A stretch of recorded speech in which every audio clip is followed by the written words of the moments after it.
Bienvenidos, bienvenidas a un nuevo programa de Tangente. Feliz año a todos ustedes. El Día de Reyes, este día pues como que aquí ni fu ni fa, pero en las Españas es un día importante de ilusión, de los niños, de regalos, del roscón de Reyes y demás.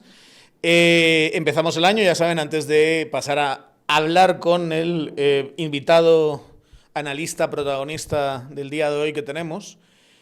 Como siempre, recordarles que le den al botón de suscribir, que nos sigan, que sigan a Tangente GT, que hagan que este proyecto pues, sea lo más sostenible posible a futuro. Y en el Roscón de Reyes, muchos dicen que estaba tocando el Niño Dios, ¿verdad? A mucha gente. Y tenemos hoy con nosotros a una parte, la mitad del binomio que ya estuvieron aquí finalizando el año. Que ayer ganó, esto lo voy a decir yo creo que arrasó, dadas las circunstancias, en la elección de representante del TSE, del colegio, de parte del Colegio de Abogados para la comisión de postulación del TSE. Edgar Ortiz, ¿cómo está usted? ¿Qué tal? Bienvenido aquí a su casa. Has estado viniendo bastante por esto de estar haciendo campaña, pero yo creo que tenerte como analista, protagonista de lo que pasó ayer es un lujo. Felicidades. Gracias, gracias. ¿Te lo esperabas? No, para nada. No. O sea... Esto no lo sabe la gente, pero yo sé cuánto dijo que iban a sacar y ya les digo yo que no se lo esperaba. No lo esperaba, ¿no? Calculó bastante menos de la mitad. Bueno, pero fíjate, te voy a decir una cosa. Sí. No esperaba dos cosas. No esperaba, primero, tanta participación. Y segundo, que nos fuera tan bien. Pues sabía que éramos competitivos, que obviamente tenemos ya un proyecto de 2 años en el colegio, pero te voy a decir que participaron, creo que 16,000 colegas. Sí, 16,000. Si lo ves en perspectiva, en el 2020, cuando fue la última elección de TSE, participaron 4,000. Claro, había 10,000 profesionales menos o 12,000 Pero menos. igual, en porcentaje de padrón es un aumento brutal. Brutal. Y eso no lo voy a venir. Y yo creo que la otra vez no era tan mala la fecha, además. Creo que fue un 11 o algo así. Era 12. como un 7, 8, Sí. un poco mejor, sí. Un poquito mejor. Sí. Y eso era como el gran miedo, ¿verdad? Que teníamos de participación. Era volver, la gente está como medio despertándose. Creo que hay que quitarse el sombrero porque la gente sí se lo tomó en serio, Sí. ¿verdad? Y otro aspecto que va en la parte más como institucional, 2 sedes, ¿no? Sí. Funcionó. Funcionó muy bien. Así que felicidades al Tribunal Electoral del CAN que permitió y favoreció participación. Estas cosas, que tampoco, esto ya está escrito mucho, esto no es como que estemos inventando el agua azucarada. Tener más centros de votación lleva a mayor participación, colapsa menos, generas, digamos, una flexibilidad mucho mayor, etcétera, etcétera, ¿verdad? No hubo colas, fíjate que no hubo colas. Bueno, también es cierto que 5 de enero había menos tráfico, pero aún así nunca hubo. Yo estuve en los 2 centros. Me turné ahí para estar un poco en los 2, en Parque de Industria y Majadas, y no hubo cola. De hecho, te voy a decir, muchos comentarios de muchos abogados eran: no hay participación mucha, sí. No viene gente, no hay colas. Sí, claro, pero antes lo estabas concentrando todos en un lugar. Entonces ahora con 2 y viendo el flujo, da la sensación quizá de que haya menos, pero hubo bastante más. De hecho, la otra participación fue junta directiva, fueron como 20,000.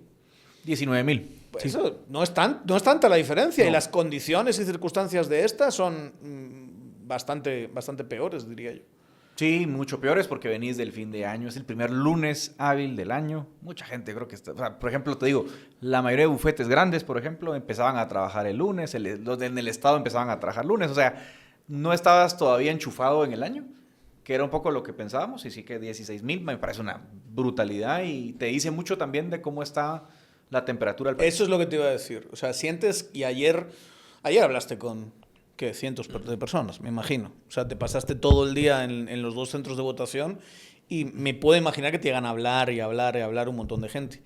¿Qué sentiste en ese contacto con el gremio? O sea, ¿cómo están viendo las cosas? ¿Hay un sentido mayor de urgencia? ¿Hay una concientización de la responsabilidad? ¿Cómo lo viste? Fíjate que yo estuve más tiempo en Majadas. Jóvenes.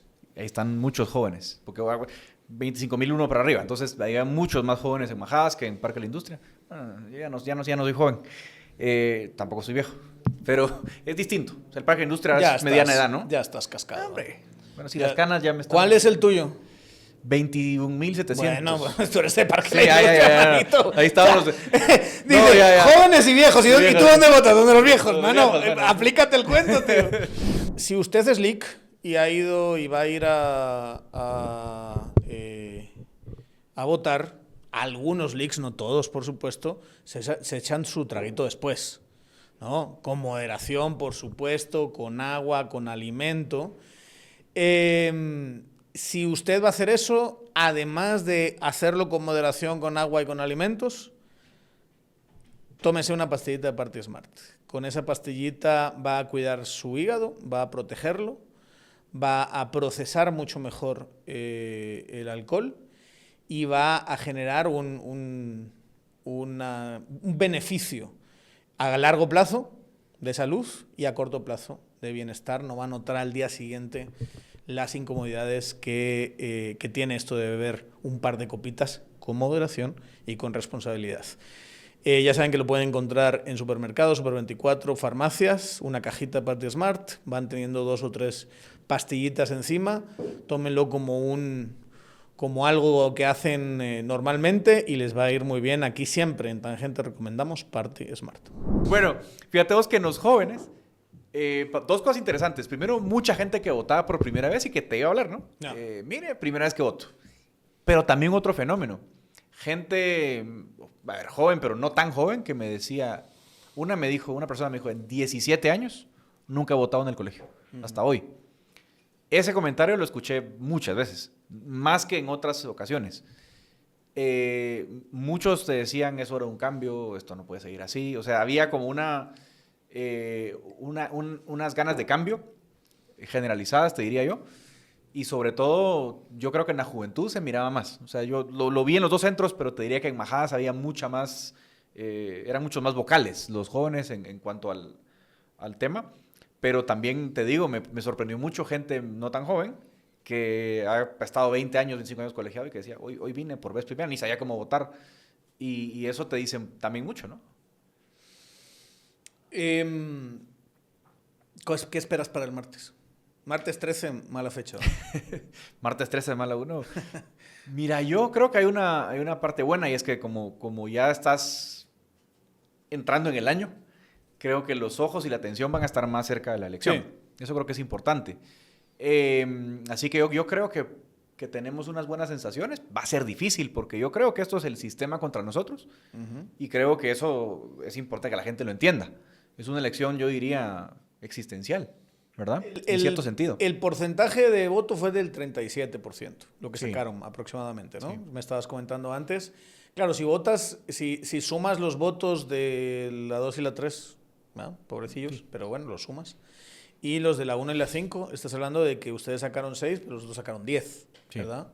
Y es un voto quizá más parecido, entre comillas, los de los 10.000, entre ellos que con ustedes. O sea, da la sensación, no sé si estás de acuerdo conmigo, que vuestro voto es un voto que es crítico con el sistema, que es crítico, o sea, que muchas veces ha tenido desinterés por ir a votar, que les conoce sobre todo por... Bueno, tú eres el rey de TikTok, ¿va?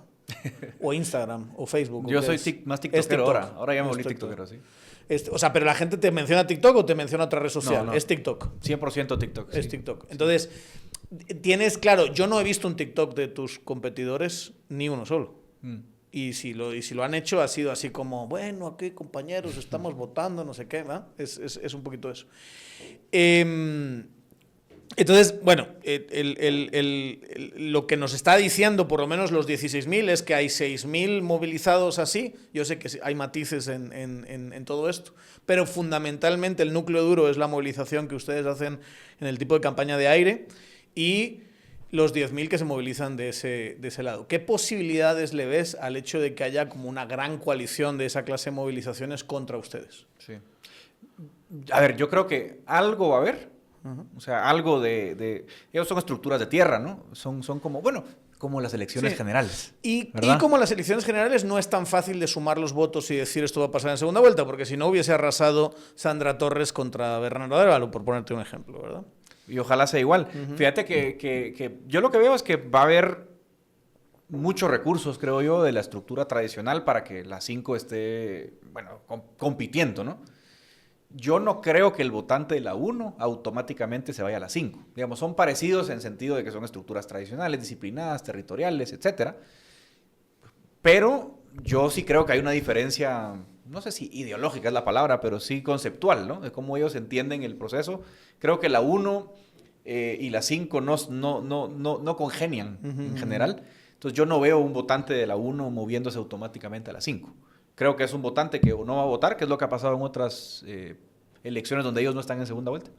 O bien se va a quedar un poco a la libre, ¿no?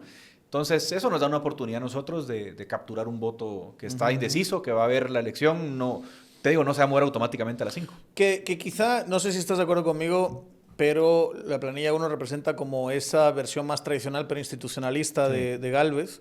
Y la planilla 5 pues, representa lo que hemos visto en el sistema de justicia dominante. Ahí va a estar el MP, va a estar la CC, va a estar Néstor, van a estar, digamos, un montón de distintas estructuras que son las responsables de donde tenemos el sistema de justicia hoy. Y quizá lo que tiene que preguntarse el gremio es, ¿está de acuerdo por dónde ha ido la cosa con estos o quieres algo nuevo, ¿no? En este caso, versión TSE, pero bueno, vamos a tener en un mes... Justo tendremos la de CC y lo que implica eso, ¿verdad? Las stakes que dicen los gringos, ¿no? Por eso te digo, para mí es un referéndum contra el sistema.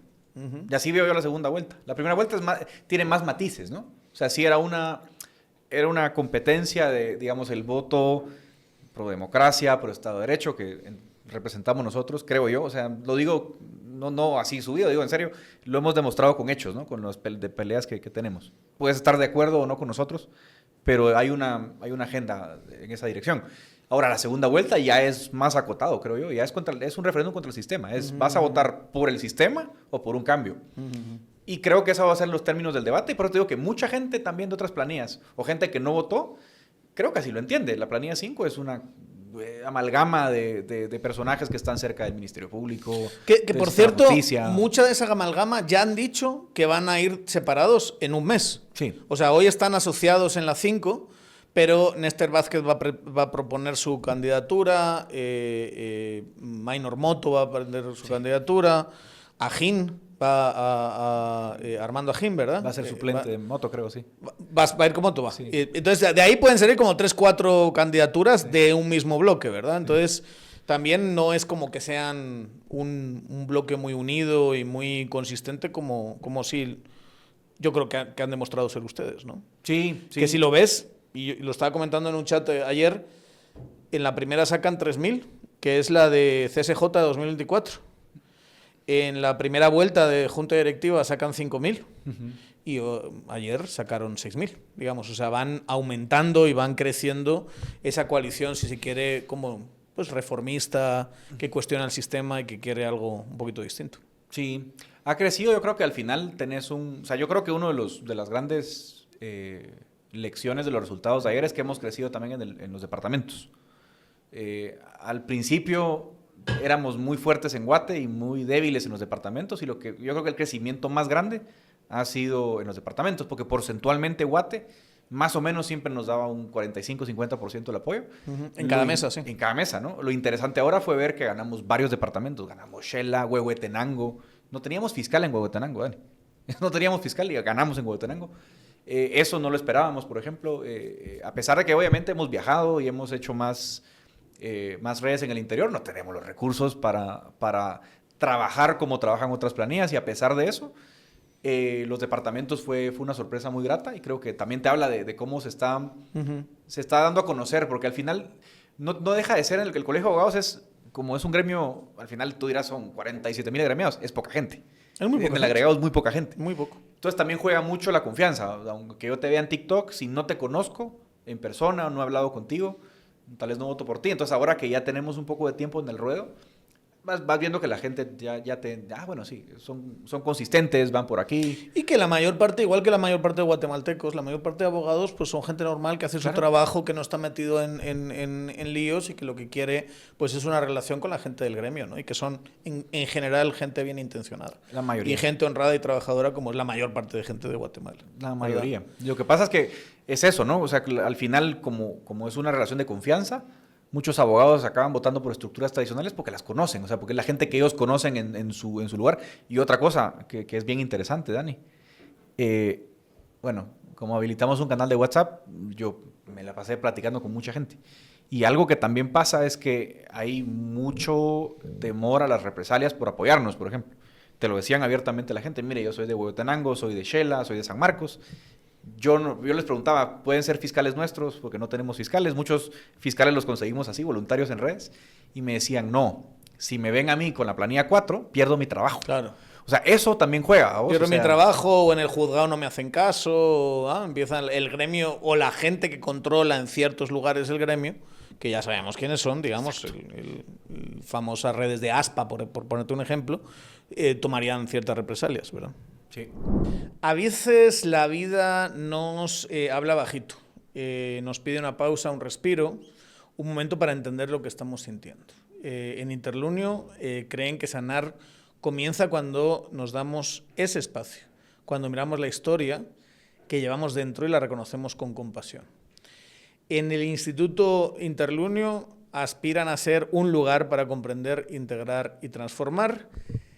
Visita www.interlunio.org y ahí vas a poder encontrar muchas cosas que te ayuden a darte esa pausa y esa reflexión que para todos es necesaria, más cuando el mundo está tan loco como está. Este ejercicio creo que es una oportunidad, estas conversaciones, para hacer algo que yo he visto muy poco desde que estoy aquí. O sea, es impresionante cómo podemos tener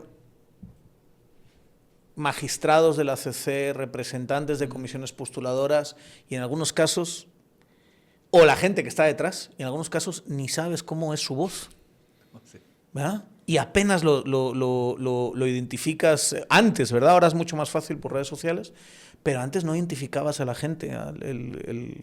Hace 18 años, cuando llegué a este país, no sabías quién era quién. Yo recuerdo haber visto al famoso rey del tenis una vez, hace muchos años, y me tuvieron que decir quién era. Y era, no, este es el famoso que dicen que controla y maneja, y luego hasta que escuché la voz del rey del tenis.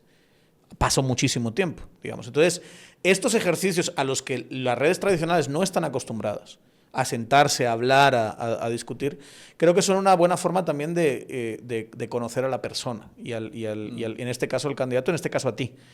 Viniste con la otra parte del binomio, con Goyo, y hablamos más del proceso y ese tipo de cosas, pero yo quería hoy aprovechar que la gente conozca unas cuantas cosas de ti, que entienda también tu visión sobre el mundo jurídico, sobre el gremio, sobre el país, de una forma un poquito más profunda. Entonces, a lo mejor nunca te han hecho una entrevista así. No, nunca, ¿no? ¿Verdad? Pero siempre hay siempre hay una primera vez. Sí.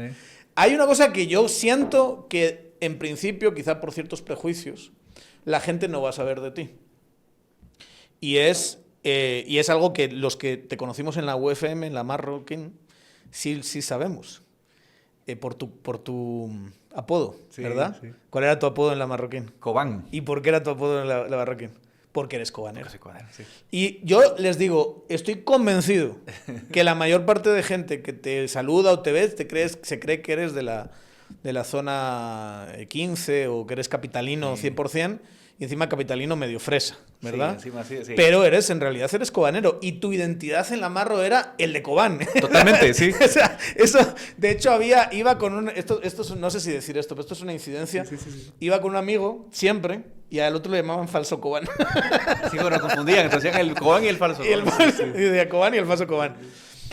¿Cómo fue esa realidad? Los dos, tú y yo compartimos eso. Sí. Somos gente del interior que estudió en la capital, ¿verdad? Sí. Yo de Zamora y estudié en Madrid. ¿Cómo llevaste ser un chico cobanero e ir a estudiar a una universidad como la Marro? ¿Y cómo acabaste ahí? Qué buena pregunta. Fíjate que terminé la Marro porque, bueno, mi mamá y mi tía decían que era la mejor universidad, la mejor facultad de Derecho, y que había que hacer un esfuerzo porque yo vaya a la Marro. Y la realidad es que económicamente no nos daba para que fuera yo a la Marroquín. Porque tus padres, ¿a qué se dedican en Cobán? Mi papá era comerciante. De hecho, el negocio de mi papá, la pequeña fortuna de mi papá, la casa, fue una venta de churrascos. Él vendía churrascos en el parque. Mi mamá tiene un salón de belleza. Entonces, bueno, nunca me faltó nada en la casa, pues, o sea, no voy a decir yo vengo de abajo. Sí. Es mentira. Sobre todo para Guate, donde sí hay una falta de oportunidad, yo puedo decir, mira, yo vengo de un lugar donde no faltó nunca el pan ni nada. Pero obviamente, por ejemplo, la Marroquín no la podíamos pagar. Y entonces yo dije, bueno, me voy a la San Carlos. Y mi tía dijo, no, que no sé qué, que la San Carlos ya no, viene muy para abajo. Y bueno, de hecho, otro día hablaremos de cómo está la U. Entonces, en corto me dicen, vas a vivir con tu tía, o sea, mi tía Carmen, a quien quiero mucho, mi segunda mamá, me dice, no, vas a vivir conmigo. Entonces, aquí en la capital. Aquí en Guate, ella vivía aquí. Y vas a estudiar ahí con crédito estudiantil. Me acuerdo que saqué un crédito del 60%. Y así como con crédito y todo, entro a la Marro. Entonces, interesante porque yo me adapté bien en el sentido de que yo soy muy simplón, ¿no? Entonces, donde lo que haya me acostumbro. Pero era obvio que venía yo de otro mundo. Pues. Sí. O sea, y te voy a decir una cosa. Quizá no físicamente, pero yo sí lo sentí automáticamente cuando te conocí, que yo creo que ya estabas en tus últimos años de la carrera cuando yo te conocí, ¿no? Nos conocimos, yo estaba en último año, sí. Sí, entonces yo acababa de entrar hace muchos años ya, ¿verdad? Sí. Acababa de entrar en 2009, la Marroquín. ¿Por ahí? Sí, por ahí, sí. Acababa de entrar en la Marroquín y entonces es... Y lo digo no por hacer de menos a la gente, a los fresas de la Marro, pues que sí son fresas. Sí. Y no es un... está bien, pues. No es un insulto, o sea, está bien ser fresa. Pero decías, no, este tipo viene de otro sitio. Sí. O sea, tiene otra clase de chispa, tiene otra clase de actitud, es mucho más campechano, es más vivo. Sí. Y como que tenías más calle, siento yo. Yo siempre lo vi de esa manera. ¿Tu interacción con esa clase de mundo? Porque no es la gente con la que tú te criaste, ni creciste, ni nada parecido, ¿verdad? No, mis amigos de Cobán son otro rollo. Son otro rollo. Y no... mira, yo creo que algo que me ayudó a mí siempre a encajar es que soy buen imitador de voces. No voy a hacer lo de Dani porque no me sale bien. Soy bromista. Me gusta molestar. Imita espectacular a alguna gente. Sí. O sea, de verdad. Y hay gente, y lo jodió de este pedazo de persona, es que imita a Mara que uno conoce. Entonces hay unas imitaciones que son además perfectas, sí. ¿Sabes? Y está bien como cuando imitas a alguien más famoso, lo que sea, está bien. Pero cuando imitas a alguien que uno conoce, es mucho más gracioso. Sí. Y este hijo de su madre se pasó años diciéndome que a mí no me imitaba. Y luego me llegaba gente y me decía, oye, qué buena imitación hace de ti. Qué buena imitación hace de ti, Edgar Ortiz. Dijo, ese hijo de su madre dice que a mí no me imita. Yo soy yo todo el mundo. Goyo, le digo, no, a ti no. Goyo no me sale, le digo. Está bien. No, pero fíjate que eso, por ejemplo... Eso ha sido una herramienta tuya, ¿verdad? Sí. Y vea, fue algo bien interesante porque en mi promoción, por alguna razón, habíamos varios de interior. Había como 3 de Zacapa, yo de Cobán. Y bueno, eso también como que el grupo de amigos siempre... de verdad que al principio congeniamos mucho. Sí, la cabra tira al monte, al final uno se va con... Sí. Con la gente que es más afín. Y la verdad que la experiencia fue buena, o sea, hice amigos, sigo teniendo amigos de la U y todo, pero no te voy a negar que obviamente era otro mundo. Y yo, ¿sabes? Tú decir una cosa, yo creo que a los 18 años que tal vez uno es muy ingenuo y quizás yo no me daba cuenta de esa diferencia. Yo creo que a la gente le parecía como exótico, como simpático, hasta que campechano es, que mal hablado, que las bromas que hace, era como una cosa exótica. Pero también estaba la otra parte que es la ideología, ¿no? Sí. O sea, tú eres un liberal. Y desde el principio siento yo que te seducen las ideas de la libertad ahí en la Marro. Que, por cierto, una cosa de verdad esternillante de ciertos tweets de netcenteros del lunes y el domingo, era que la 4 iba a fracasar por lo de Venezuela. Por Maduro. Maduro nos retiró el apoyo, dices. Y la verdad es que hay que decirlo. Digamos, uno que conoce Cobán desde hace muchos años, puta, ¿cuánto tiempo hemos sido anti-chavistas, verdad? O sea, toda la puñetera vida, ¿no? Entonces, que de repente intenten hacer esa clase de vínculos es algo absolutamente maravilloso. ¿Cuándo te empiezan a seducir las ideas de la libertad? ¿Cuándo empiezas a decirte, puta, yo soy liberal? Fíjate que vos lo conociste, creo yo, el argentino de Alberto Venegas Lynch. Alberto Venegas Lynch. Yo te digo alguna cosa. Y Alberto Venegas Lynch es uno de de las influencias de Javier Milei. Sí. Porque tú dices hijo o padre. Yo digo padre. El padre, sí. Yo padre. Sí.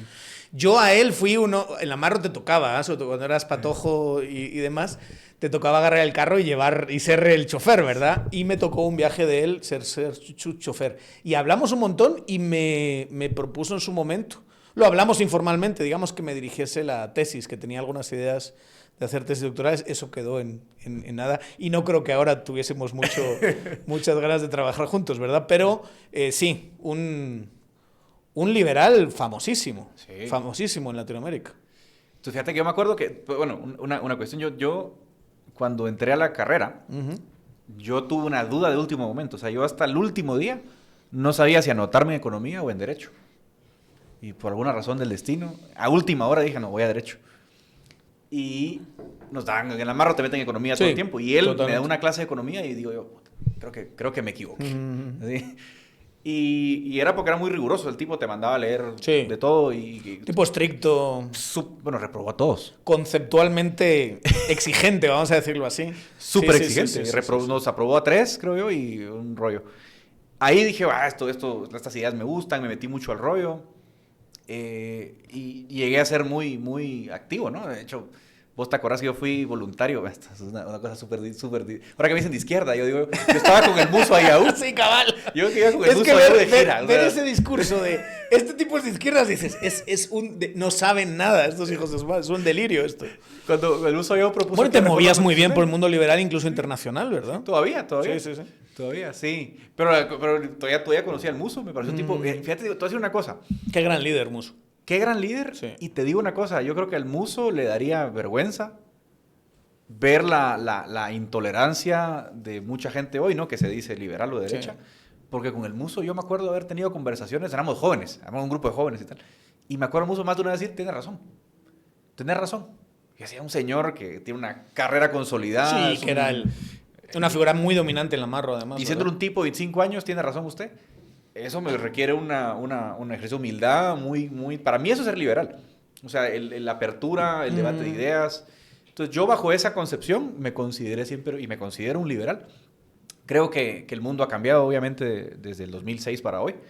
Y hoy significa otra cosa, ser de derecha, sí, ¿verdad? Por supuesto. Y eso es lo que ha pasado.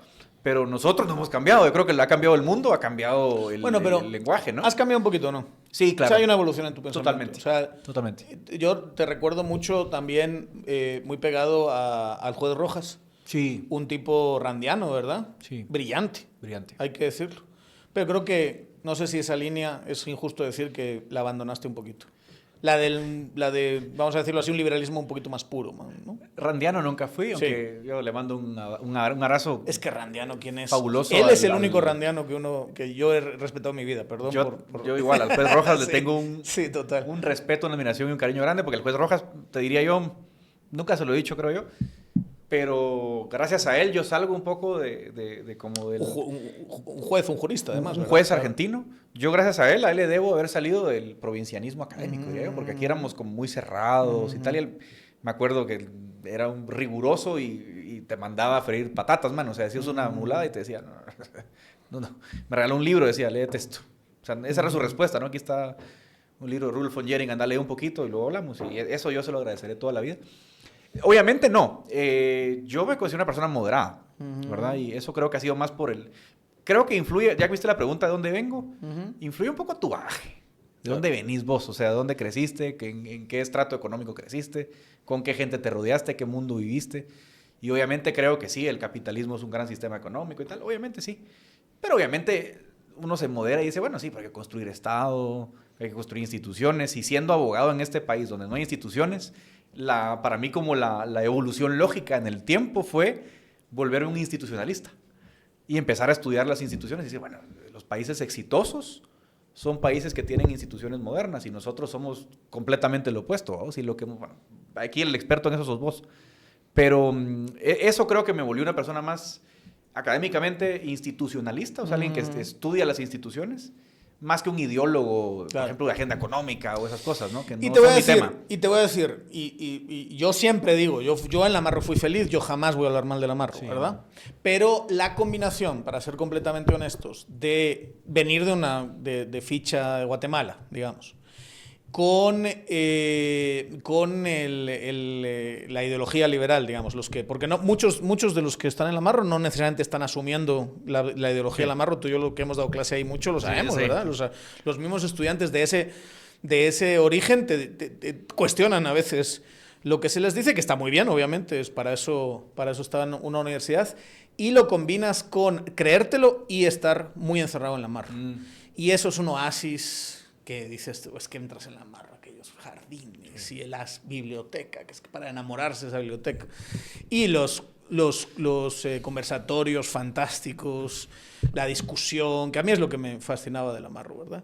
La discusión, los debates y demás, pero acabas muy encerrado y dices tú, no, hay que tener otros anclajes, hay que salir, y el anclaje es, pues claro, en nuestro caso ser de otro estrato social, en tu caso ser de Kobane, en mi caso ser de otro país, y luego también involucrarte en la vida fuera de la Marro, en el activismo, en este caso de Abogacil o en otros, y eso te va generando otra clase de anclas y empiezas a ver las cosas de una forma distinta, ¿verdad? ¿Sabes qué me pasaba a mí mucho en el círculo? No voy a decir de la U, yo no voy a hablar de la U porque la U es un concepto, pero digamos, me refiero a como en ciertos círculos, ¿no? En el ambiente, en los círculos. Sí. Era que estaban más preocupados porque ganó Obama la presidencia en 2007 que por las elecciones de fiscal general en Guatemala. Decía, pero a ver, sí, a mí me interesa, me encanta la política internacional, la política gringa.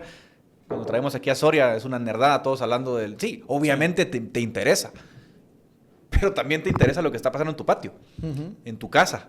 Y yo a veces miraba una desconexión grande de decir, sí, aquí todo es corrupción. Era como un abandono, ¿no? Decir, no, aquí todo es corrupto, nada funciona.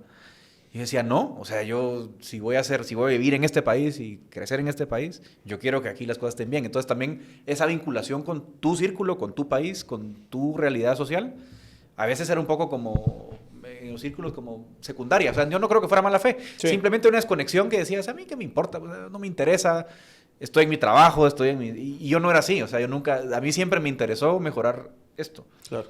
Y eso sí era una diferencia que eso era espíritu de Musso, mano. Eso que eso es lo que a mí siempre me pareció fascinante, es que el gran líder, que al margen de lo que piensen de su pensamiento, sí, objetivamente era un tipo que jalaba mara y que montó lo que montó, ¿verdad? Y hay que respetarlo como líder. Que estuvo toda su vida preocupado por este patio. Que digamos que lo que fundó se haya despreocupado tanto por ese lugar donde estaba Guatemala, donde estaba el Amarro. Fíjate que su último proyecto fue... Fíjate vos que esto lo voy a decir en voz alta porque yo quiero retomar este proyecto. No lo había dicho porque era un proyecto del 2026, pero lo vamos a retomar. Pero fíjate que la última batalla de Musso fue pro-reforma. Pro-reforma, que fue una reforma constitucional. De Guatemala, no de Estados Unidos. No, de Guatemala. Y a la justicia, sobre todo. Sí. O sea, si tú eras el 70% de la propuesta de Musso, era reformemos la Constitución en el sector justicia. Y resulta que ahora eso es de izquierda. Digo, no creo que el Musso se haya vuelto chairo en los últimos años. Él entendía que había un problema y lo peleó. Y fue a conseguir 81,000 firmas y al final él enfermó y lamentablemente él no vivió para ver todo el debate pro reforma. Pero es algo que deberíamos de retomar. Fíjate, o sea, y retomar también un poco el ejercicio que él hizo. Hay valores muy hayekianos en esa propuesta, ¿verdad? Retomar eso, decir, bueno, entonces, ¿por qué no volvemos a discutir esas cosas? Y además con el mecanismo que él usó, que era recaudar firmas. Que vos tenés una posibilidad en Guatemala única, porque yo no lo he visto en otros lados, que con 5,000 firmas le puedes pedir al Congreso una reforma. Y hasta donde yo sé, yo no he visto a nadie más haciendo eso, más que el Musso. No sé si hubo uno que se llamó Guatefuturo. No, déjame que me acuerde el nombre, pero está en mi libro. Guatemala algo, ¿no? Guatealgo. Pero no tuvo mucho éxito. Está en su libro, lo llama Guatealgo, ¿eh? Sí, no, pero no.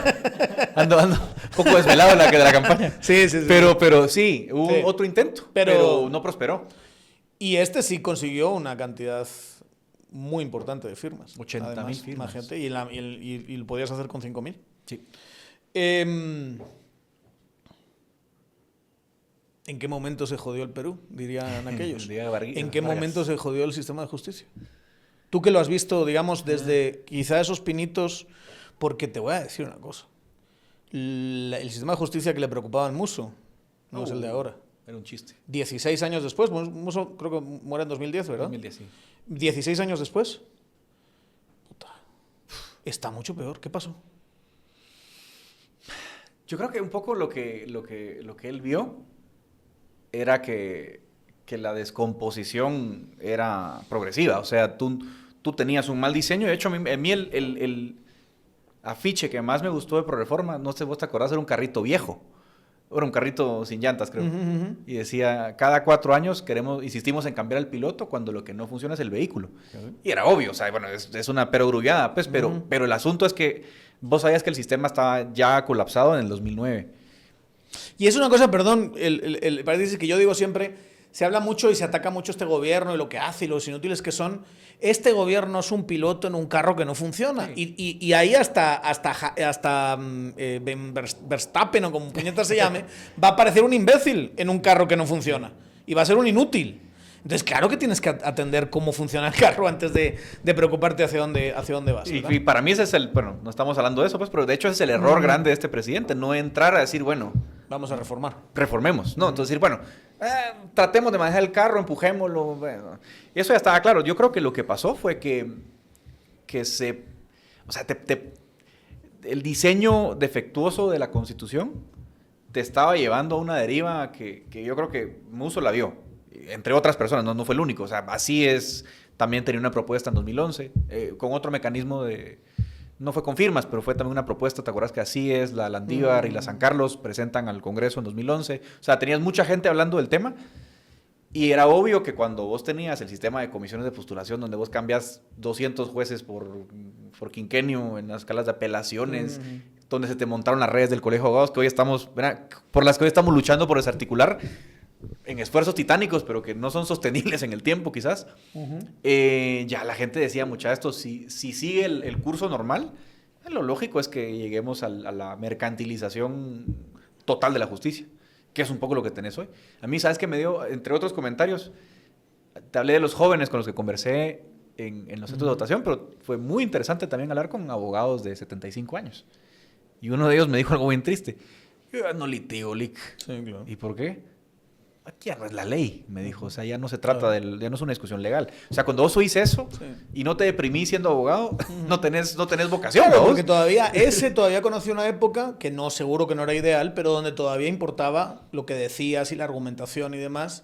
Y eso importa así. ¿Sí? Y el siguiente año así. Y el siguiente año así. Y llega un momento en que de verdad va a importar 0%. ¿Verdad? Y en algunos casos ya importa 0%. Y sería ¿verdad? Más honesto ponerle mejor un tarifario de precios a todo. Sí. Porque eso es en la práctica, vamos. Y sobre todo, volviendo otra vez a la lucha entre el sistema de ustedes, ¿quién ha puesto el tarifario y quién lo cobra? ¿Verdad? Que ese es el tema de las redes.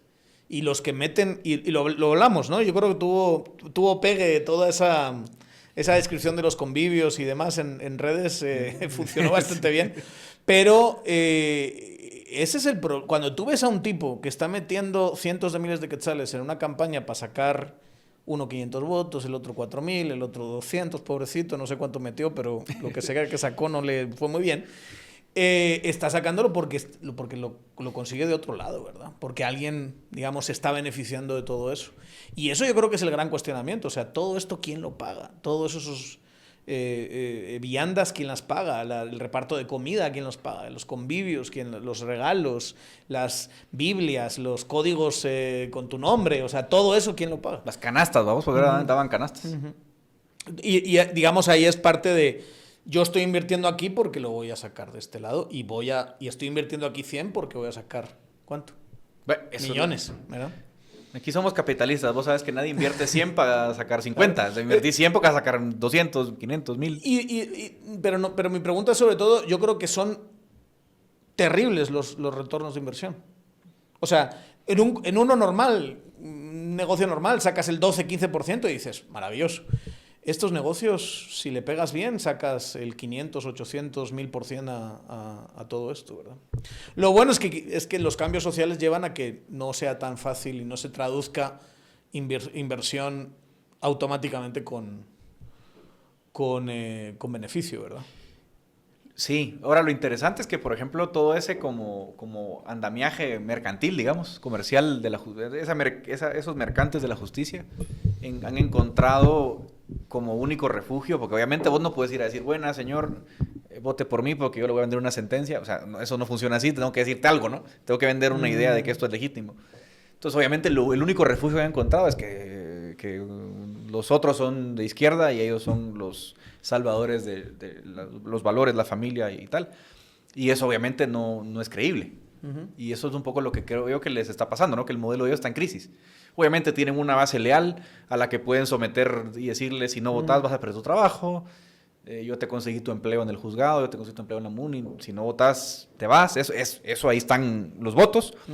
Pero luego, si querés convencer al público, el discurso les está votando, ¿verdad? Y creo que esa ventana de oportunidad, yo creo que tenemos que entenderla, no lo digo por la elección del martes solamente, sino también como sociedad, y te traía el tema a la mesa de la reforma, justicia y tal, porque hay que irlo entendiendo ya. Esas ventanas se te van abriendo pocas veces en el tiempo.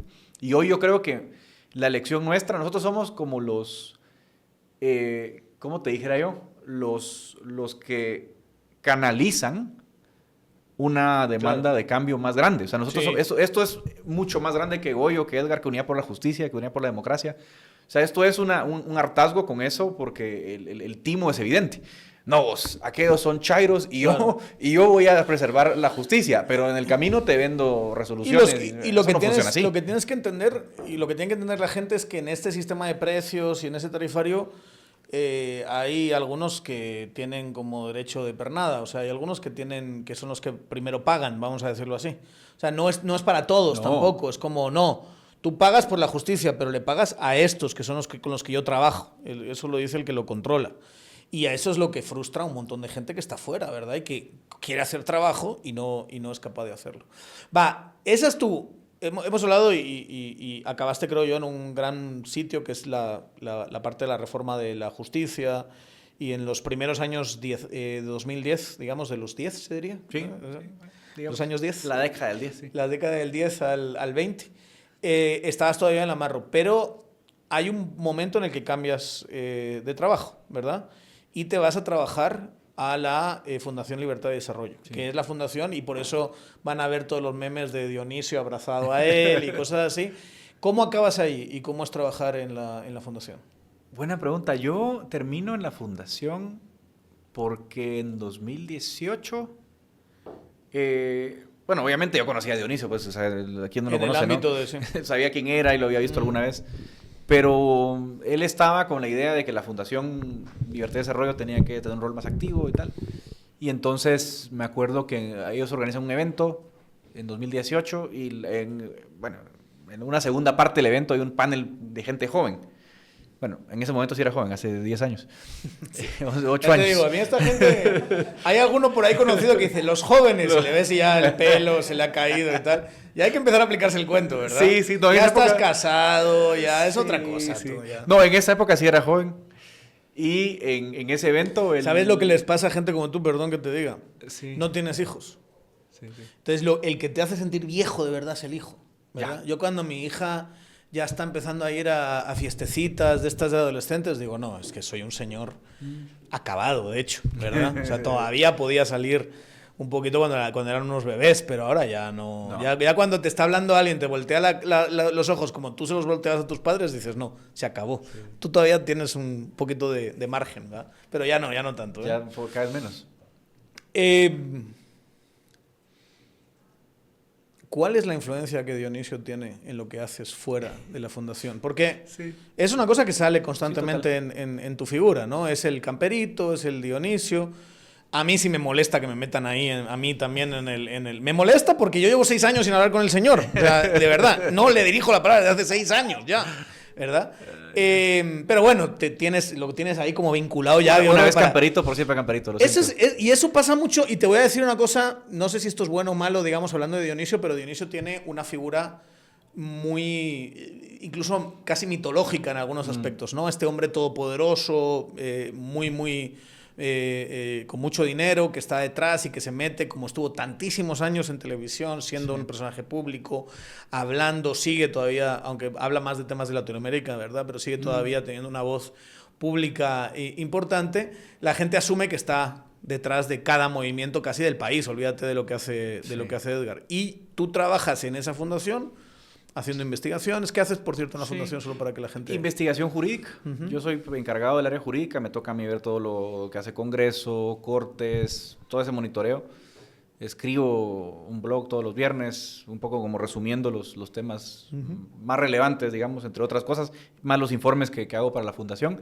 Pero eso es lo interesante, o sea, yo, cuando me dicen, trabaja para Dionisio, bueno, es que es transparente, yo trabajo en la Fundación Libertad y Desarrollo, que el presidente es Dionisio Gutiérrez, eso no es bueno, es que me parece así como que lo venden como un descubrimiento. Sí, Él claro. trabaja ahí, sí, pero todo el mundo lo sabe. Así como una red oculta, ¿no, hombre? Si es transparente, manito. Se mete fundacionlibertad.com, vete de quiénes somos, ahí estoy yo y yo trabajo ahí.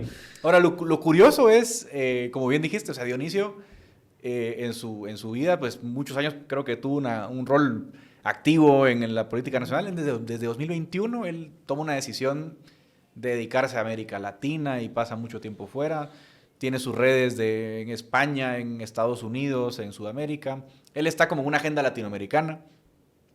Y entonces yo cuando entro a la fundación digo, bueno, pero yo tengo otras actividades también. Yo ya estaba en política gremial en aquel momento, en 2018. Era junior, obviamente, era de los más patojos. Entonces yo siempre pregunto, bueno, yo tengo, sí, o sea, tú trabajas en la fundación, tenés que hacer tus oficios y tenés tu vida. Exacto. Tenés tu y vida. aquí un paréntesis en eso, yo creo para todos.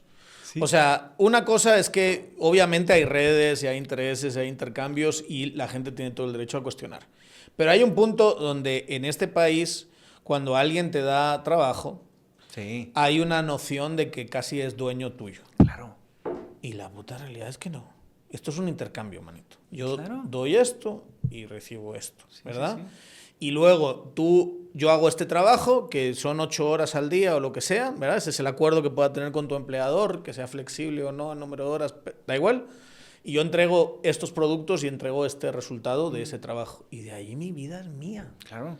Mi vida es mía. O sea, lo malo es esta noción de que el trabajo es una especie de cosa que te dan desde arriba, que es así como Dios con las tablas de la ley, y la recibe Moisés. No, el trabajo no es eso, el trabajo es un intercambio. Y luego sí, habría que ver, y es bueno cuestionarse, si hay presiones, si te habla, si intenta influir, si te da órdenes, de esta otra cosa que haces fuera. Pero lo que estás diciendo es que no. No, para nada, no. De hecho para mí, como te digo, tengo mis otras actividades. Soy abogado, ejerzo la profesión, tengo mis clientes, ¿no? Entonces, no, nada que ver. O sea, pero lo que no entiendo es eso que vos decís, ¿no? Todo el mundo dice, no, pero le mueve fulano. Yo siempre les digo, bueno, si alguien quisiera influirte, ¿no? Y ponerte como títere, no sería muy lógico, no sería muy inteligente estratégicamente que te pusieran así en público, como trabaja en la fundación. Sí. Sería en todo caso como lo hacen ellos, ¿no? Que tú ves a una persona y dices, ¿quién es este licenciado? Bueno, es hombre de fulano, ¿no? Y tú cuando querés trazar quién es, no puedes dar porque todo es invisible, porque ¿no? Facturan. Pagan por fuera. Entonces digo, si fuera así, créanme que no trabajaría en la fundación, sería un agente encubierto y fingiría ser abogado, pero no, es súper transparente, súper, digamos, está claro que yo trabajo ahí, pero todo lo que yo hago lo hago por mi cuenta. Pero en aras de la transparencia, sí te pregunta, te pide algunas cuentas, te dice qué estás haciendo. ¿Hay algo de eso? Cero. Porque interés en el país ha tenido y no dejas de ser un protagonista de la actualidad. No, de hecho, él, o sea, ¿cómo te dijera yo? A él le alegra, ¿no? Ver que yo me involucro. Me dice que bueno, contame qué estás haciendo, tal. A lo sumo, ¿no? Y me felicita por lo que estás haciendo. Y lo que sí también hay que decir es que has acabado, y hemos acabado, Edgar, la verdad, rodeado de chairos y gente así, ¿verdad? Sí. O sea, nos hemos acabado asociando con gente que no era la que pensábamos que no íbamos a estar asociados en nuestras épocas del amarro de 2010, 2011, ¿verdad? ¿Cómo fue involucrarte con otra clase de grupos que tienen ideologías? Yo a veces, de verdad, gente muy cercana con la que trabajo mucho, de repente estamos hablando de ciertas cosas ideológicas y digo, ¡hala, qué chairazo es! O sea, como compartimos una agenda que va en una dirección, luego ya cuando te metes en un tema que no está en esa agenda, dices, es que es mucho más chairo de lo que yo pensaba y le llevo hablando años, ¿verdad? No sé si te pasa a ti eso. Un montón. ¿Y cómo fue ese involucrarte con esa otra gente? Yo no sé si a vos te pasó lo mismo. Para mí el parteaguas, bueno, vivir fuera...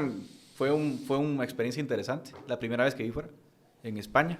porque conoces gente de diferentes carreras, países, formas de pensar y tal. Entonces te expones a una diversidad de pensamiento que es interesante. Pero luego cuando yo vuelvo, en 2014, me toca, entro a los medios, entro a Canal Antigua. Sí, Era sí, otro sí. Canal Antigua, mucha, por cierto. Estaba Juan Luis Font, Pedro. Se llamaba Las 10 p.m. el programa ese de análisis, ¿verdad? Y fíjate vos que a mí me mueven como a los 6 meses a un programa de elecciones, que los destino. Y entonces te invitaban a todo tipo de gente. Entonces cuando yo empiezo a sentarme con gente de izquierda, de centro, de ultraderecha, de medio derecha, te empezás a medir tus ideas, ¿no? Entonces también te vuelves una persona tolerante y dices, bueno, pero Daniel puede ser chairo, pero yo voy a debatir con él. A mí lo que me preocupa en Guate es que no hay una disposición a entrar en el debate de las ideas. Y creo que un poco lo que desarrollas cuando estás en un ambiente, sobre todo académico, y vos venís también del mismo mundo, es que en la academia no vale, no, aquel es chairo, no hablo con él. No. Es que aquí es la evidencia, el debate, y si no sos capaz de entrar en una discusión, estás fuera. Y a mí eso me expuso a mucha gente con la que no pensaba igual. Me volvió más racional, ¿no? Me quitó prejuicios, porque te decían, no, esa gente lo que quiere es expropiar las tierras de todo el mundo, ¿no? Y decías, hablabas con la persona y decías, este es medio chairón, pero no, eso no es cierto. O sea, eso no es cierto. Yo siempre lo digo, las cosas que uno escuchaba de Helen Mack, por ejemplo. Claro. Que, por cierto, muchos me sacan ahí, no, Helen es tu jefa. Una vez la llamé de broma jefa y se quedaron con esa broma. Con Helen hace años que no hablo, pero cuando yo escuchaba hablar de Helen Mack, y luego conocer y hablar con Helen Mack, la gente no se da cuenta que Helen Mack es una conservadora, digamos, finquera. Pero su lucha es la lucha que ha tenido, por supuesto, que es una lucha muy respetable y esas demonizaciones, con todas las críticas que se le pueden hacer a Helen, son ridículas y absurdas, ¿verdad? Y solo hablar con la gente, ¿verdad? Y darte cuenta que la otra persona, la contraparte, es también un ser de carne y hueso y que no está así como demonizado o idealizado, ¿verdad? De otro lado, te abre unas ventanas increíbles. Pero mira vos, un tema que me parece interesante y ya que estamos en el ámbito personal, una cosa que yo siempre he pensado desde que me meto a hacer todo esto, ¿no? O sea, política gremial, activismo judicial, es que yo sí tengo una visión de que urge un cambio generacional. Porque venís de una sociedad post-conflicto y la gente vieja, bueno, no toda la gente vieja, pero mucha gente que viene herida al conflicto, y yo entiendo el aspecto humano, yo no estoy diciendo esa gente es todo, no, es una gente herida. Es una gente herida con la herida. Y cuando hablo de generacional no es por las capacidades morales o intelectuales, es porque es un fenómeno social. Lo viviste, secuestraron a alguien de tu familia, mataron a alguien de tu familia, viviste eso, estás herido, esa herida no ha cerrado, y luego venimos nosotros, que nacimos fuera del conflicto, y decimos, bueno, para mí, este es de izquierda a derecha, podemos tener una discusión, no tengo por qué estar de acuerdo contigo, eso es básico en una sociedad, pero puedo hablar contigo, y yo te voy a ganar en las ideas. Pero aquí lo que te das cuenta que hay es un intento por silenciar el debate. Y fue lo que dije, lo de Canal Antigua a propósito, porque lo que pasa en 2017, 2018, es que la solución no es, bueno, debatamos pues, y encontrémonos en el ruedo de las ideas y démonos reata. No, la solución es callemos. Entonces digo yo, eso es una cosa de esa generación que sigue mandando mucho. Sí, que tiene esta mentalidad, no toda, insisto, pero parte del mal generacional, ¿no? Es decir, no podemos darnos el lujo de debatir porque aquí, si no, el país cae en las garras del comunismo. Eso fue un poquito, en resumen, lo que se pensó. Y yo lo que digo de este lado es decir, no, nosotros venimos a patear la puerta generacional. Todos, no solo de mí, digamos, de nuestra generación. Sí. Venimos a patear la puerta. Y hay hambre de eso. Hay hambre. Aquí está Tangente, que es un espacio de discusión que sé que le incomoda a mucha gente que piensa así, de ¿por qué le dan cancha a Hering, que es un socialista? Es que no es cierto, ¿no? Pero sabes qué ha pasado, que mucha gente, no hay nada peor que el que consideras traidor, ¿verdad? Eso. Entonces hay mucha gente que piensa que yo me cambié de bando. Sí. Y que está también en el mismo tema de demonización, ¿verdad? De que tú eres además de traidor, eres un tercer malvado que está recibiendo dinero y que depreda y todo ese tipo de cosas. Que bueno, hay que hacer así un poquito, ¿verdad? Y seguir adelante. Lo que no sé es qué tan fácil sea tener discusiones sanas con este ambiente, ¿verdad? Y yo te lo digo por Tangente mismo, me gustaría tener más gente con la que contrastar ideas, pero cuando pienso en, bueno, ¿a quién invito? Voy a acabar invitando a gente a la que le voy a ofrecer cuentazos en medio de la conversación y tampoco es plan, ¿verdad? No. O sea, entonces esa parte no sé cómo se cura, ¿verdad? No sé cómo se mejora, aunque sea. El tiempo cambia mucho las cosas, pero también te digo otra cosa. Yo creo que, bueno, obviamente hay gente que es impresentable, pero también sé que hay mucha gente con la que no estamos de acuerdo, que nunca se sentaría aquí. No porque quizás no quiera venir, es que la presión social de su círculo es tan grande que le dirán, bueno, le vas a hacer el juego a Herring. Ejemplo, o sea, no sé, es que el problema es que ni siquiera estarían dispuestos a sentarse en esta silla. Pero a lo mejor es precisamente logrando que venga esa gente y empezando a hablar que se va a crear otra clase de dinámicas. Hemos hablado de los problemas. ¿Cuál es la solución? La parte electoral lo hablamos el programa pasado. Les remito a ese programa si quieren pensar en cómo interpretan el binomio Goyo-Edgar, cómo interpreta el problema al que se enfrenta el sistema electoral. Pero en términos generales, como jurista, ¿cómo curas esto? ¿Cómo curas un sistema de justicia que se ha ido por donde se ha ido? Que se ha degradado de esa manera, que tiene un tarifario controlado por unos grupos muy específicos y que necesitamos que sea una cosa distinta para tener una sociedad funcional. ¿Qué hacemos? Para mí, dos cosas. La técnica y la política. La técnica. No hay que inventar el agua azucarada. Vos sabés lo que funciona y lo que no funciona. Y sabés que los sistemas de justicia que funcionan mejor son sistemas de justicia que tienen ciertas características. Por ejemplo, tener carrera, un servicio civil, profesional, donde vos tengas y eso un lo estás ascenso. aplicando a justicia, o sea, estás diciendo tener la escuela judicial, que sea difícil entrar, que entren a ser jueces los que tengan mejores notas y no los que tienen ahí cuellito y ese tipo de cosas. ¿Algo se ha avanzado en eso? Poco, porque fíjate que al final el problema que tenemos es que es que Guate siempre es como la trampa del lenguaje. Aquí yo creo que sí hay que leer a Wittgenstein, tal vez, porque aquí en Guate el problema es el lenguaje. No, es que, y lo verás en los videos, aquí hay carrera judicial, claro, de nombre. O sea, si yo digo que la camisa de Daniel es roja porque rojo significa azul, pues es roja. Pero eso no tiene sentido, ¿no? Entonces aquí tenés carrera judicial, pero en el nombre. Pero cuando tú vas viendo, por ejemplo, cómo entra un juez al servicio, te das cuenta que la Corte Suprema al final termina decidiendo quién entra y quién no. Entonces los exámenes valen madre. Tenés una cuota. Entonces van a entrar 100 jueces. Entonces 20 son de Daniel, 20 son de Edgar, 20 son de Goyo. Entonces eso no es carrera. Y luego que tenés un sistema de relevos judiciales quinquenal. O sea, cada 5 años barres. Entonces eso funciona. Tener cortes altas que se renuevan por partes y no por totales. Ahora, eso es la forma de arreglarlo. Creo que en el caso guatemalteco tenés que pensar además en una transición.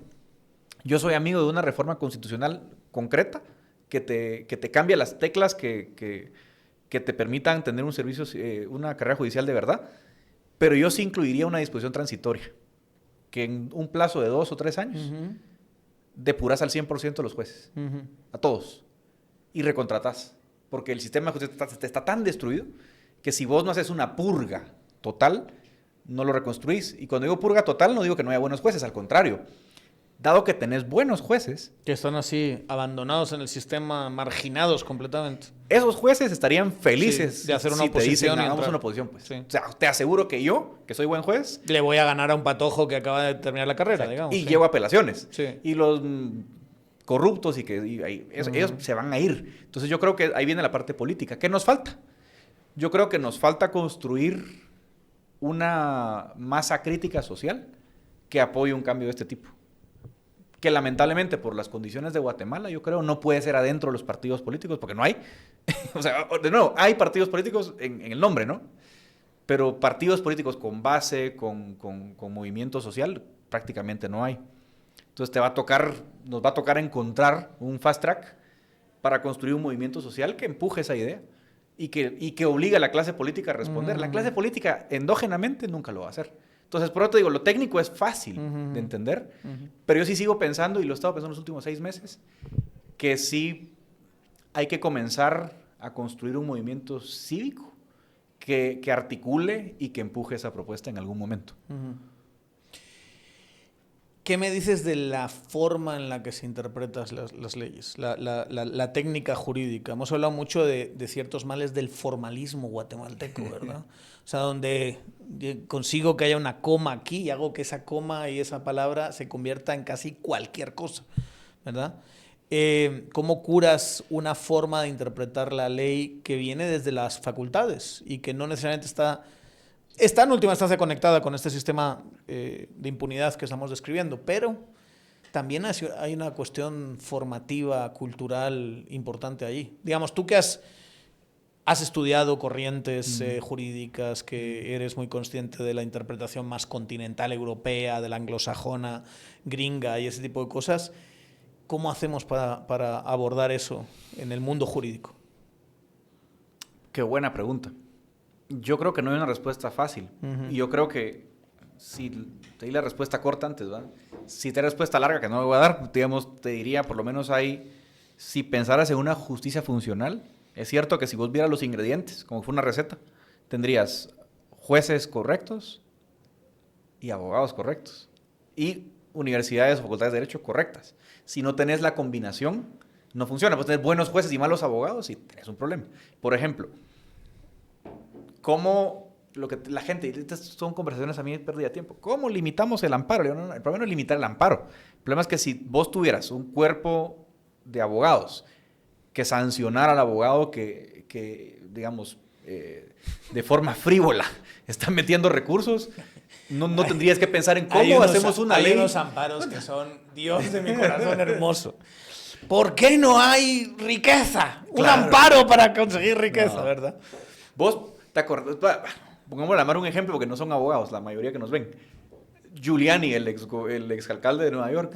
Giuliani perdió la licencia, ¿te acordás? En 2020, porque dijo, hubo fraude.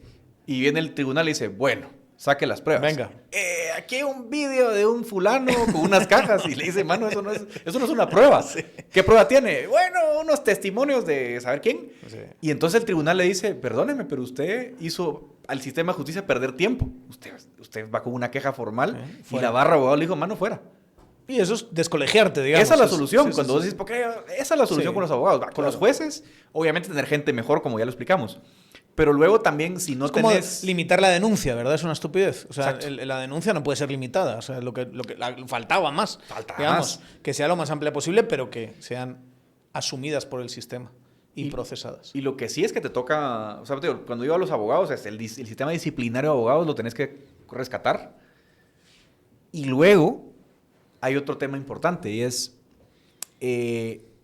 yo creo que si vos sacaras al colegio de todas estas cosas de políticas, o sea, si el colegio no se dedicara a la política, porque lamentablemente lo hace, jueces, TSE, todo esto yo sacaría al colegio de todo eso. Si el colegio fuese solo un órgano que vela por la calidad de su gremio, pues podrías repensar la educación legal y el colegio volverlo algo que garantice la calidad, como es el origen de los gremios. O sea, el gremio está hecho para velar porque los profesionales de ese cuerpo cumplan con ciertos criterios de ética, pero también de pericia. O sea, uno puede tener abogados incompetentes en el sistema porque eso te perjudica en la justicia. Tú y yo nunca hemos hablado de esto, pero ¿todo esto a dónde va? Esta carrera de Edgar Ortiz, ¿a dónde va? Porque un amigo en común me escribía ayer y me decía, oye, Edgar no se metía tanto ahora y ahora sí lo ves involucrándose y demás. Uno piensa desde fuera, dice, este fulano ¿a qué está? ¿Hacia dónde está apuntando los cañones haciendo todas estas cosas? ¿Cuáles son tus aspiraciones, digamos? Qué buena pregunta. Si te soy sincero, tampoco tengo claro O sea, lo que tengo claro es... Que te encanta esta cosa, de estar involucrado, de los cuentas, de responderle a la abogada Castellanos en TikTok. De eso es lo que te gusta, digamos. Que está bien, ¿eh? De verdad, es que a uno le gustan estas cosas. A uno le gusta, como decían un amigo en común también nuestro, por ahí, el vergueyu, ¿verdad? Ah. O sea, a uno le gusta, y yo con estas cosas me enciendo, ¿eh? Empezó en polémica, y vamos a hacer esto, y vamos a hablar de esto. Te enciendes per se. Pero también hay una orientación de la carrera que va hacia algún lugar, digamos, ya sea un lugar académico, ya sea un lugar más empresarial de tu bufete y tus clientes, ya sea ¿verdad? Mira, algo más político. Te digo algo que tengo en la cabeza y por eso te traía a la mesa lo de la reforma. Yo, cuando me voy a estudiar a Georgetown, tuve mucha suerte, no sé cómo. Becado, por cierto. Becado, 100%. Soros, no Soros. No. Becado, no por Soros. Tomo una clase porque yo dije, quiero tomar una clase con este profesor y no sé cómo encontré cupo, porque era una celebridad, se llama David Cole, lo pueden buscar en internet. David Cole fue por años el director de la ACLU, la American Civil Liberties Union. Y yo siempre le dije a Marjorie, mi esposa, que me ayuda mucho en temas de comunicación, ahí está el secreto de contestar bien. Sí, total. Le dije... Que es mucho mejor que tú. Mucho mejor que yo, hay que decirlo. Hay que decirlo, sí. Le dije, yo quiero hacer un ACLU en Guatemala, pero quizás con más ambiciones, porque ACLU lo que hace es llevar casos a las cortes para proteger derechos. Y le digo, es que nosotros los abogados en Guatemala somos el problema, porque si la gente no entiende cuáles son sus derechos, no los va a defender. Y date cuenta cómo con pequeñas cosas, el amparo por la democracia, el amparo por las salas ilegales, el amparo por la gente empieza a entender y dice, ok, esto impacta mi vida cotidiana. Pero si vos no generas una cultura cívica de defensa de derechos, no te sirve de nada. Me decía algún abogado, es que la Constitución de Guatemala es la mejor. Dice ¿quién?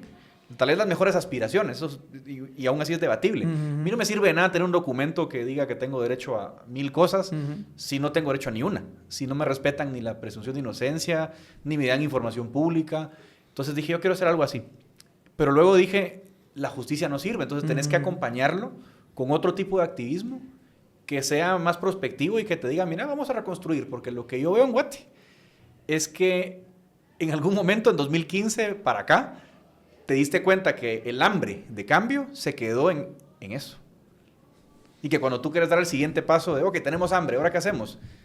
Ser buenas personas, sí, pero con buenas intenciones no se camina. Entonces, si me preguntaras a dónde voy... Esa es la experiencia de 2016-17, ¿verdad? Que decía, qué bien, cambio, ¿y ahora qué?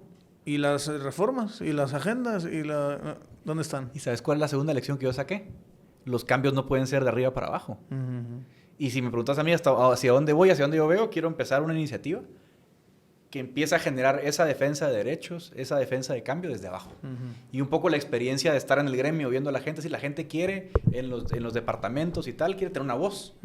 Pero si vos no les decís a ellos, miren, ustedes pueden cambiar las cosas con esto, no se van a mover a ninguna dirección. Entonces, yo me veo en esa dirección de, desde el civismo, empezar a hacer un cambio de fondo en la política pública, en el ámbito de la justicia, ¿verdad? Al margen de mi práctica, pues, porque quiero ser abogado, obviamente tengo que comer. De esto no se vive, pero sí quiero acompañar mi práctica de un movimiento y ojalá logremos un movimiento orgánico de base que logre poner en discusión otra reforma de la justicia. Y que te prepare para el cambio generacional del que estabas hablando, ¿verdad? El tema con esas generaciones más añejas y con esos traumas de los que hablaban es que la vida es implacable y acaba en la muerte. Exacto. Entonces la gente se va muriendo, es la realidad. Y ahí es donde uno se va haciendo más grande y espera que en un momento dado los espacios que está ocupando cierta gente y que todavía manda mucho, lo ocupe otra gente. Pero tiene que estar preparada esa gente para hacer algo. Tiene que tener un plan, tiene que tener una agenda, porque sin ese plan y esa agenda nos quedamos así como el cervatillo delante de las luces del carro, ¿verdad?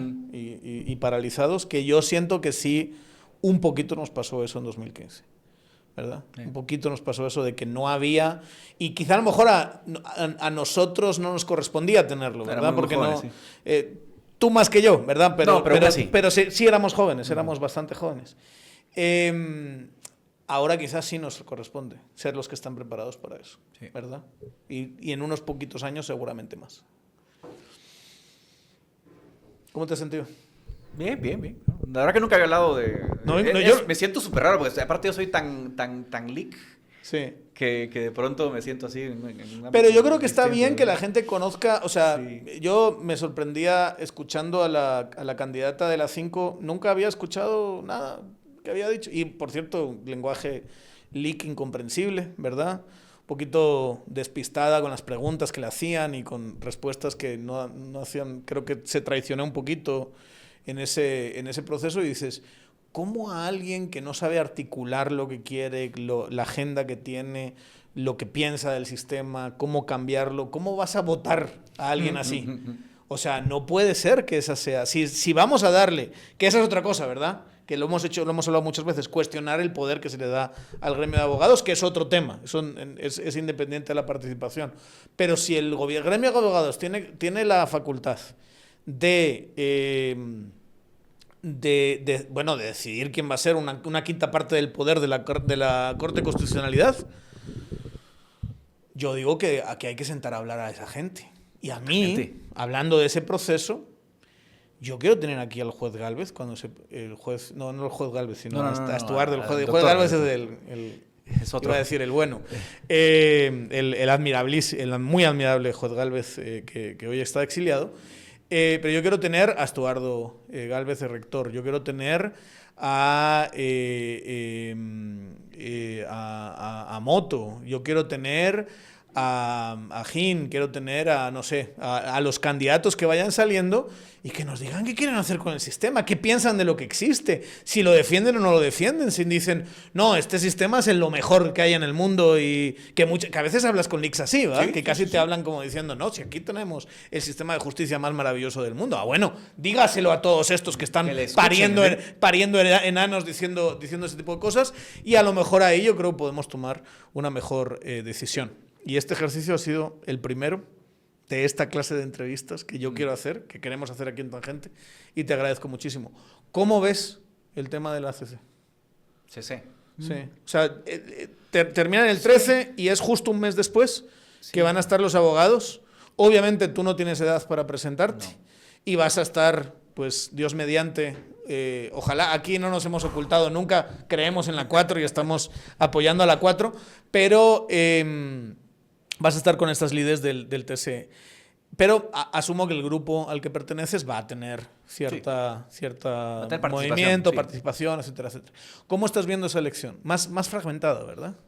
Mucho más fragmentada. Yo creo que va a haber unos 7, 8 candidatos. Creo que hay 7, 8 candidatos, muy disputada, difícil saber quién es el... O sea, porque por ejemplo hoy estabas viendo la planilla 1, que es de Estuardo Gálvez, digamos, esa sí va a reeditar su participación, que en principio pues es interesante porque esa planilla va a ir con 4.000, 5.000 votos. Sí. 4.000 votos. 4.500. Ahora, la 5, como vos lo dijiste antes, es por lo menos una unión de 3 grupos, coalición gremial, ASPA. Entonces, ellos cuando vayan por separado a ver cuántos votos jalan, ¿no? Entonces, un poco la pregunta es, se parece mucho a la elección general. Sí. Creo que va a ser una carrera de enanos. Y Gálvez es así como la une, ¿no? Que levanta... Sandra Torres. Sandra Torres, ¿no? Levanta más que el resto. No sé, para ganar en primera vuelta no lo creo, por la fragmentación. La pregunta es quién va a ser el segundo. ¿Verdad? Porque si la 5 va en 3, no puede sacar... O sea, a ver, las matemáticas son matemáticas. No pueden sacar 5.000. No. Entonces, la pregunta es quién es el segundo y qué diferencia hay también en quién da la cara, ¿verdad? Yo creo que también el éxito de ustedes es que están dando la cara a ustedes. ¿Verdad? Sí. Todo el mundo habla de la 1 Gálvez, pero no es Gálvez el que está allí. Hay otro chico que no sabemos quién es, que tampoco le hemos escuchado hablar, que no sabemos qué piensa y que no es como que esté articulando constantemente y se esté preocupando por articular una postura hacia su gremio, más allá de los convivios y de Milik y de la interacción interpersonal, ¿verdad? Qué diferente puede ser tener al mismo Gálvez, que tiene el peso que tiene en el gremio, como candidato, ¿verdad? Eso yo creo que ese factor no lo he terminado yo de contabilizar. Pero estoy seguro que no es lo mismo tener a un proxy que tener a Estuardo Gálvez en la postura, ¿no? ¿Crees que le ha hecho daño ir con el MP? Mucho. Yo creo que sí. ¿Qué escuchaste? Dinos así chismecín. Bueno, en privado te escribe mucha gente. Ya. Y mucha gente te dice que apoyaba a la 1, pero no, por esto. Claro. Y entonces... Porque... Tanta gente está enfadada con el MP, es que la Mara no se da cuenta de que hay una parte importantísima del gremio de abogados que está súper enfadada con dónde ha llevado la justicia del MP. Y sobre todo uno no piensa, y yo siempre le digo a la gente cuando los veo, a los abogados que trabajan en las entidades públicas, digo, gracias a ustedes el sistema camina. O sea, la sangre del sistema son los abogados que trabajan en el MP, que no tienen voz, que tienen que agachar la cabeza muchas veces por temor a perder el empleo. Y esa gente no creas que está contenta cuando le dicen vayan a votar por la tal. Sí, claro. No. Y entonces ver a la misma gente que te pone la bota encima. Y esto lo estoy haciendo yo, no lo está haciendo él. Y la 5, en Contraloría General de Cuentas, que se fue a sacar a Mara de los despachos, que lo sabemos, que no somos mulas. Se fue a sacar a Mara de sus oficinas. Venga, a votar por la 5. Eso pasó en Contraloría General de Cuentas, para que todo el mundo sepa. Perdón. No, era ese el comentario. Sí. Muchas gracias. Esperemos que te hayan conocido un poquito más con esta entrevista. Tus votantes, ¿verdad? Es una forma de que tus votantes te conozcan y el público en general. No te voy a pedir que hagas una imitación para terminar. No, mejor no. No te gusta hacerlas en público, pero es que las haces muy bien, tío. Sí. Las haces muy bien. Sí, habrá ocasión para que ensayemos. ¿Alguna vez te vas a atrever a hacer la mía delante de mí? Delante de ti sí. Pero aquí no, en cámara, ¿no? Nunca lo has hecho delante de mí sin la cámara tampoco. Nunca lo has hecho delante de mí. Después del corte le hago la... Gracias, Edu, por haber venido, gracias por el tiempo. Y gracias por dejarte conocer un poquito más y hacer un ejercicio de transparencia en unas elecciones que han sido, yo creo que bastante opacas y que no hemos tenido estas oportunidades. Y lo dicho, queremos hacer esto con candidatos suplentes, con candidatos titulares de la CC, con candidatos del MP en su momento, con los 6 que aparezcan en la lista del MP. Esto es lo sano, lo transparente, lo beneficioso, que las decisiones no se estén tomando en la oscuridad, sino que se esté poniendo encima de la mesa y decir, este soy yo, esto es lo que pienso, esto es lo que quiero, y si hay alguna duda, pues pongámosla y discutámosla. Lo dicho, gracias. Una cosa mala es que es del Barça. Y es un radical del Barça. Es el peor comentarista deportivo que yo conozco en este país. Las muladas que dice de fútbol, es que no tiene ningún sentido cuando habla de fútbol. Pero bueno, le vamos a perdonar eso. Ya saben, el martes 13, si es usted abogado, vaya a votar. Las dos sedes igual, con las mismas indicaciones. Lo mismo. Que eso va a ayudar mucho, que ya la gente sabe cómo funciona. Y lo segundo, la mayor parte de los que nos están viendo no son abogados, pero es posible que conozcan a un abogado. Es posible que conozcan a un abogado que a lo mejor no está al día con sus pagos. Es posible que conozcan a un politólogo que no está al día con sus pagos o que no sea colegiado.